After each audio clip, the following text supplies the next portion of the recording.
আমরা মুমিন না, আমরা মুসলিম না, আমাদের প্রথম জ্ঞান অর্জন করতে হবে কোরআনের।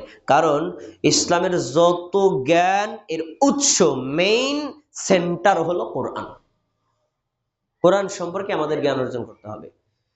কোরআনে আপনি কয়টা বিষয় জ্ঞান অর্জন করবেন? এক, কোরআনের প্রতি বিশ্বাস নিয়ে জ্ঞান অর্জন করতে হবে। কোরআন যে আল্লাহর বাণী, নির্ভুল বাণী, এটাকে আপনাকে নিশ্চিতে বিশ্বাস করতে হবে।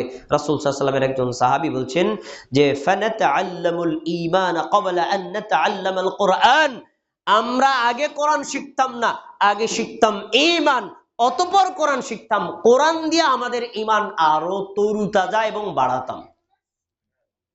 তাহলে বোঝা যায় আগে কোরআন সম্পর্কে বিশ্বাস করতে হবে, তারপরে কোরআনের জ্ঞান অর্জন।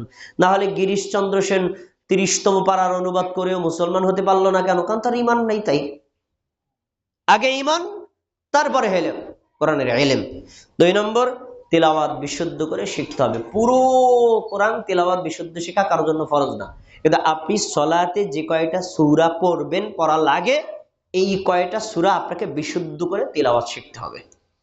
তারপরে কোরআনের অনুবাদ, এটা হলো আমলের জন্য দরকার। তেলাওয়াত আমলের জন্য লাগে না, শুধু সালাত ছাড়া। আপনি কোরআনের অনুবাদ, এটা নিজের জীবনে বাস্তবায়ন করার জন্য। আল্লাহ বলছেন সুদ হারাম, ব্যবসা হালাল, আয়াত পড়ছেন নামাজের মধ্যে, নামাজের পরে আপনি সুদ খাবেন কেন? জানেন না আয়াতের অর্থ। তাই আপনাকে বিধান বুঝতে হবে, কোরআনের অর্থ জানতে হবে, আর কোরআনের তাফসীর জানতে হবে। তাফসীর মানে ব্যাখ্যা।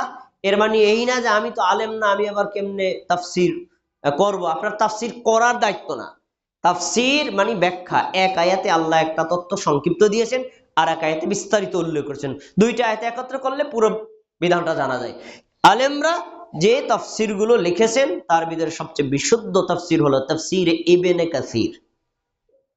ইবনে কাসির এটা অত্যন্ত চমৎকার, এবং এটা তাফসীর বিল রিওয়ায়াত, দলিল ভিত্তিক তাফসীর, আপনারা এটা পড়তে পারেন। ২, ইসলামী জ্ঞান অর্জনের দ্বিতীয় সেন্টার হলো হাদিস। আপনাকে হাদিস সম্পর্কে জ্ঞান অর্জন করতে হবে। হাদিস রিডিং পড়া কারোর জন্য জরুরি না, কিন্তু অর্থ জানা জরুরি। কারণ অর্থ না জানলে নবী সাল্লাল্লাহু আলাইহি ওয়াসাল্লাম আমলটা কিভাবে করেছেন, করতে বলেছেন, করার ধরন কি, আপনি বুঝতে পারবেন না। এজন্য হাদিসও আমাদের পড়তে হবে।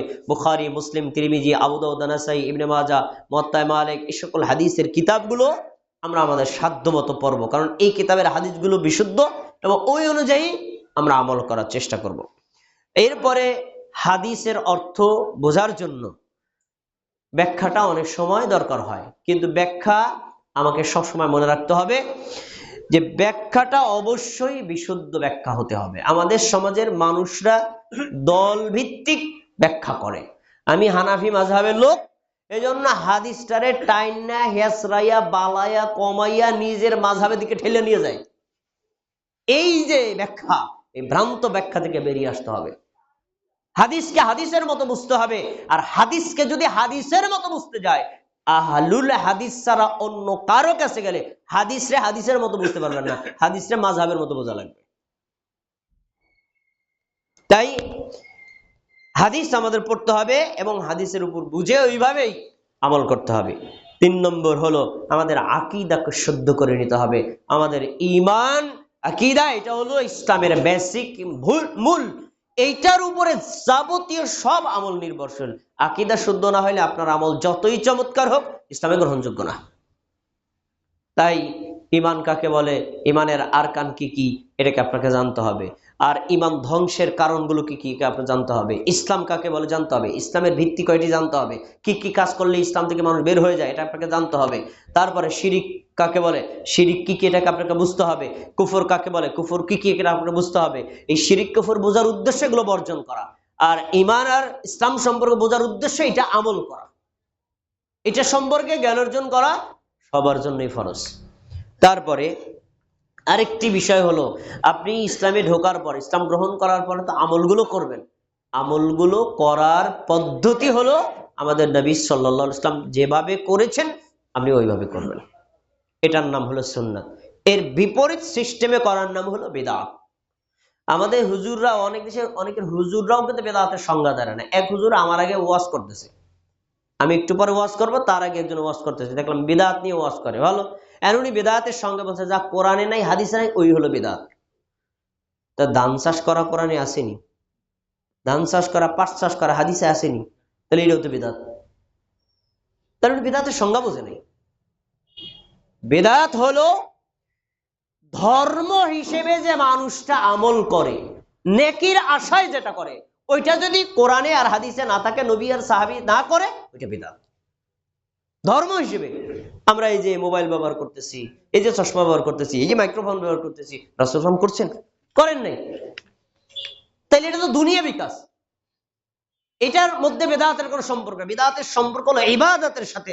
যখনই আপনি ইবাদতটা করবেন, ইবাদতটা যে রাসূলের তরিকা না হয়, অন্য কারো তরিকা হয়, বেদাত। এই জন্য সুন্নাত সম্পর্কে, বেদাত সম্পর্কে আমাদের জ্ঞান অর্জন করতে হবে।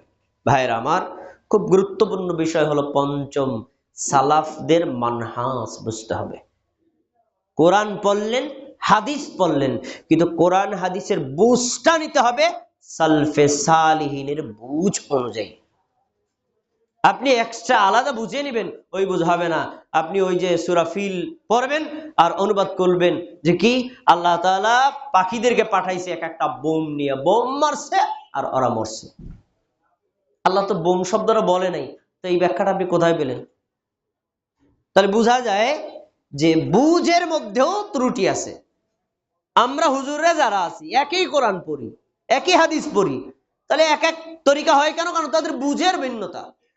এজন্য বুঝটা নিতে হবে। রাসূল সাল্লাল্লাহু আলাইহি ওয়াসাল্লাম কোরআনের আয়াত হাদিস কিভাবে বুঝছে, আমাকে ওইভাবে বুঝতে হবে। সাহাবীগণ হাদিসটা এবং কোরআনটা কিভাবে বুঝছে, আমাকে ওইভাবে বুঝতে হবে। তাবেঈগণ কোরআনটা আয়াতটা কিভাবে বুঝছে, হাদিসটা কিভাবে বুঝছে, আমাকে ওইভাবে বুঝতে হবে। এর চাইতে অন্য তরিকায় বুঝতে গেলে আপনি ইসলামের সঠিক বুঝ থেকে হারায় যাবেন। তাই সালফে সালিহিনের মানহাজ অনুযায়ী আমাদের বুঝতে হবে। সবশেষ একটা গুরুত্বপূর্ণ কথা বলি, ইসলাম পালন করার জন্য পরিবেশ একটা গুরুত্বপূর্ণ বিষয়। আমরা অনেক সময় অনেক বিষয় ইচ্ছাকৃতভাবে পালন করার সত্ত্বেও পারি না, পরিবেশ এভাবে প্রতিষ্ঠিত নাই। তাই পরিবেশ না থাকার কারণে, এজন্য আপনি যেই পরিবেশে বসবাস করবেন, আপনার সন্তানকে যে পরিবেশে বসবাস করাবেন, এই পরিবেশটা অবশ্যই ইসলামিক পরিবেশ হলে অনেক কিছু পরিবেশ থেকেও ইসলাম সম্পর্কে জেনে বুঝে আমল করা যায়। পরিবেশ খুব গুরুত্বপূর্ণ বিষয়। আমরা এক বৈপরীত পরিবেশে বসবাস করে আসছি। আমাদের চতুর্পাশ ইসলামী কোনো পরিবেশ না, ইসলামের বিরোধী পরিবেশ। এই পরিবেশ থেকে আমরা তো আলহামদুলিল্লাহ কিছু ধর্ম বুঝছি, কিন্তু আমাদের পরবর্তী প্রজন্মের হালাত কি, এটা কিন্তু চিন্তার বিষয়। তাহলে বহু মানুষ আছে, তারা সঠিক দিন বুঝছেন, আমল করেছেন, কিন্তু তাদের সন্তানদেরকে পরিবেশ দিতে না পারার কারণে তারা আবার বিভ্রান্ত রাস্তায় চলে গেছে। বহু রেকর্ড আছে। তাই আপনাদের প্রতি বিনীত অনুরোধ, নিজেরাও এমন একটা পরিবেশে বসবাস করবেন যেখানে নিজেকে ইসলাম ধর্ম পালন করা সহজ হয়, আর সন্তানদেরকে ইসলামের ধাঁচে গড়ে ওঠা তোলা সহজ হয়। তাই আপনাদের জন্য একটি এরকম প্রতিষ্ঠান হতে পারে আত্তাকওয়া ইসলামিক একাডেমি মাদারীপুর। আত্তাকওয়া মসজিদ ইসলামিক সেন্টারের অধীনে আমরা একটা প্রতিষ্ঠান সেখানে চালাচ্ছি। আমরা সাধ্যমতো চেষ্টা করছি এখান থেকে বিশুদ্ধ ধর্ম শিক্ষা আর দুনিয়াবী শিক্ষা দুটাই যেন সন্তানরা শিখতে পারে। তাই আপনার সন্তানকে এই প্রতিষ্ঠানের সাথে যুক্ত করার প্রতি বিনীত অনুরোধ রইল।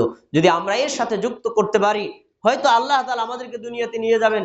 এরা যদি সঠিক দিন বুঝে রাখতে পারে, তাহলে আমাদের জন্য সঠিক দিনের আমলও করতে পারেন, আর আমাদের জন্য দোয়াও করতে পারবেন। আল্লাহ রাব্বুল আলামিন আমাদের সন্তান সন্ততিদেরকে, আমাদেরকে ইসলামের সঠিক পরিবেশে বেড়ে ওঠার এবং গড়ে তোলার তৌফিক দান করুন। আমিন।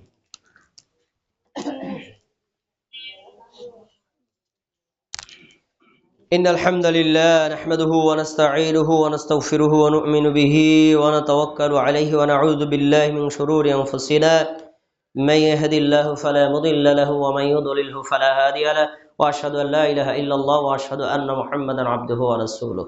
সম্মানিত মুমিন ভাইরা, আর কয়েকদিন পরে দুইটা দিন আর রাত আসতেছে। একটা হলো 31st নাইট, আর একটা হলো 1st জানুয়ারি। এই দুইটা দিন অন্যান্য অমুসলিম দেশের মতো আমাদের দেশেও খুব জাঁকজমকপূর্ণভাবে পালিত হয়। যারা এই পার্টিতে বা কর্মে অংশগ্রহণ করে তারা অমুসলিমদের সন্তান না, মুসলিমদের সন্তান। কিন্তু তারা জানে না যে এগুলোর সাথে সম্পৃক্ত হওয়ার ভয়াবহতা কত বেশি। একটা হাদিস আপনাকে মনে করাই দিই, রাসূল সাল্লাল্লাহু আলাইহি ওয়াসাল্লাম বলছেন যে অবশ্যই অবশ্যই তোমরা তোমাদের পূর্ববর্তীদের অনুসরণ করবা, এমন ভাবে অনুসরণ করবা তারা যদি গুই সাপের গর্তের মধ্যেও ঢোকে তোমরাও ঢুকবা। সাহাবীগণ প্রশ্ন করছেন, আল্লাহ রাসূল পূর্ববর্তী বলতে কাদেরকে বুঝাইছেন? তারা কারা? তারা কি ইহুদি আর নাসারা? তিনি বলছেন ফামান, এরা ছাড়া আবার কারা? এরা ছাড়া আবার কারা? তাহলে আমরা মুসলমান হওয়া সত্ত্বেও সংস্কৃতির ক্ষেত্রে আমরা বিজাতীয় অপসংস্কৃতি, খ্রিস্টানদের কালচার, ইহুদিদের কালচারের সাথে যুক্ত হবে, এমন ভাবে যুক্ত হবে তারা যা করবে আমরা তাই করবো। এটা আসলে ভবিষ্যৎবাণী, আর এটা ভয়ঙ্কর একটা লক্ষণ। 31st নাইট মুসলিমদের কোনো অনুষ্ঠান নয়, 1 জানুয়ারি মুসলমানদের কোনো অনুষ্ঠান নয়। এই পার্টিগুলোতে অংশগ্রহণ করা মুসলমানদের সন্তানদের জন্য কোনোভাবেই বৈধ হইতে পারে না। একটা পয়েন্ট বলে রাখি, 31st নাইটে জায়েজ নেই, কিন্তু যদি রাসূল সাল্লাল্লাহু আলাইহি ওয়াসাল্লামের জন্মদিবস পালন করি, মৃত্যু দিবস পালন করি, উত্তর ইসলামী শরীয়তে দিবস পালনের কোনো সুযোগই নেই। এটা যার হোক, নবীর জন্মদিন হোক, কারো জন্ম মৃত্যু মানে দিবস পূজার ইসলামে কোনো সুযোগ নেই। কেন? ইসলাম হলো বাস্তব ধর্ম, অবাস্তব কোনো ধর্ম না। আপনি যদি দিবস পূজা শুরু করেন না, 365টা দিনের মধ্যে একটা দিনও আপনি বিশ্রাম পাবেন না। খালি দিবস পূজা করতে করতে জীবন শেষ। হিসাব করেন না, আদম আলাইহিস সালাম মারা গেছে সেই দিবস পালন করবেন, এবার হাওয়া আলাইহিস সালাম মারা গেছেন সেই দিবস পালন করবেন, আপনার বাপ মারা গেছে সেদিন পালন করবেন, আপনার হুজুর মারা গেছে সেদিন পালন করবেন, আপনার এলাকার ব্যক্তি মারা গেছে সেদিন পালন করবেন। দিন পালন করতে করতে জীবন শেষ। 365টি দিন না, 1000 দিন লাগবে এই দিবস পূজা করতে। ধর্ম পালন করবেন কখন? এই জন্য কোরআনে আর হাদিসে রাসূল সাল্লাল্লাহু আলাইহি ওয়াসাল্লামের জন্ম দিবস ফিক্সড করে কোথায় আসেই নাই তত্ত্ব।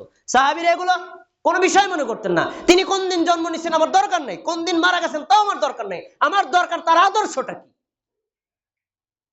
এজন্য মুসলিমদের সন্তানদেরকে সতর্ক করি, ইসলামী শরীয়তে কোনো দিবস পূজা করা যাবে না, স্পেশাল অপসংস্কৃতির তো নিকটেও যাওয়া যাবে না। এগুলো থেকে আমাদের পরহেজ থাকতে হবে। আল্লাহ তাআলা আমাদেরকে আর আমাদের সন্তানদেরকে এই ধরনের ভয়ঙ্কর অপসংস্কৃতিকে ফিরে থাকার তৌফিক দান করুন। আল্লাহ রাব্বুল আলামিন আমাদের সবাইকে দ্বীনের জন্য কবুল করুন, ইসলামের জন্য কবুল করুন। একজন ভাই তার বোনের জন্য দোয়া চেয়েছেন, তার বোন অসুস্থ, আল্লাহ রাব্বুল আলামিন তাকে অতি দ্রুত সুস্থতা দান করুন। আমাদের পরিবারের লোক যারা অসুস্থ সবাইকে সুস্থতা দান করুন। আমাদের পরিচিত জনদের মধ্যে যারা অসুস্থ সবাইকে সুস্থতা দান করুন। আল্লাহ তাআলা আমাদের দোয়াকে কবুল করে নিন, আমাদের এই মসজিদকে কবুল করে নিন, আমাদের আত্তাকওয়া ইসলামিক একাডেমিকে কবুল করে নিন। আমাদেরকে দ্বীনের সঠিক জ্ঞান দান করুন, এই সঠিক জ্ঞানের উপর আমল করে দ্বীন নিয়েই আমাদের মৃত্যুবরণ করার তৌফিক দান করুন। আল্লাহ আপনি আমাদের সবাইকে মুমিন আর মুসলিম হিসেবে কবুল করুন, আমাদের সবাইকে ইসলামের জ্ঞান অর্জন করার তৌফিক দান করুন, জ্ঞান অনুযায়ী আমল করার তৌফিক দান করুন। আমিন আমিন। ইন্নাল্লাহা ইয়া'মুরু বিল আদলি ওয়াল ইহসান وإيتاء ذي القربى وينهى عن الفحشاء والمنكر والبغي يعظكم لعلكم تذكرون فاذكروني أذكركم واشكروا لي ولا تكفرون.